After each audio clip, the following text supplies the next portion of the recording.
पाक अफगान तोरखम बॉर्डर खोल दिया गया। तिजारती सरगर्मियां बहाल। जराये के मुताबिक पैदल आमद-ओ-रफ्त 2 दिन बाद बहाल हो जाएगी।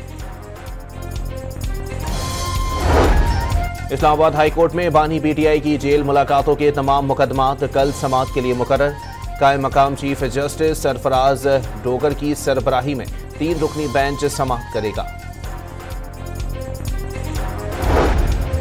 मरियम औरंगजेब ने वजीर आला खैबर पख्तूनख्वा से इस्तीफे का मुतालबा कर दिया। अली अमीन गंडापुर तस्लीम करें, उनसे दहशतगर्दी पर काबू नहीं पाया जा रहा। सीनियर वजीर पंजाब की न्यूज कॉन्फ्रेंस। बोलान में दहशतगर्दी का निशाना बनने वाली जाफर एक्सप्रेस की बोगियां 8 रोज बाद कोयटा पहुंचा दी गईं। ट्रेन की तबाह कोचेस से 3 दस्ती बम बरामद, पुलिस ने नाकारा बना दिए। वफाकी हुकूमत का ईद उल फितर की तातीलात का ऐलान। 31 मार्च से 2 अप्रैल तक छुट्टियां होंगी।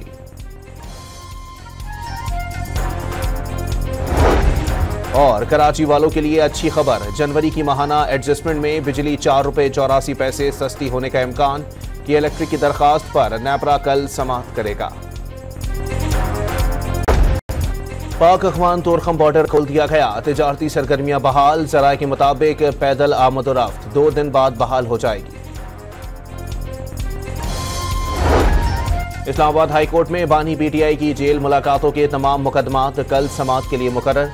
कायम मकाम चीफ जस्टिस सरफराज डोगर की सरबराही में 3 रुकनी बेंच समाअत करेगा। मरियम औरंगजेब ने वजीर आला खैबर पख्तूनख्वा से इस्तीफे का मुतालबा कर दिया। अली अमीन गंडापुर तस्लीम करें, उनसे दहशतगर्दी पर काबू नहीं पाया जा रहा। सीनियर वजीर पंजाब की न्यूज कॉन्फ्रेंस। बोलान में दहशतगर्दी का निशाना बनने वाली जाफर एक्सप्रेस की बोगियां 8 रोज बाद कोयटा पहुंचा दी गईं। ट्रेन की तबाह कोचेस से 3 दस्ती बम बरामद, पुलिस ने नाकारा बना दिए। वफाकी हुकूमत का ईद उल फितर की तातीलात का ऐलान। 31 मार्च से 2 अप्रैल तक छुट्टियां होंगी।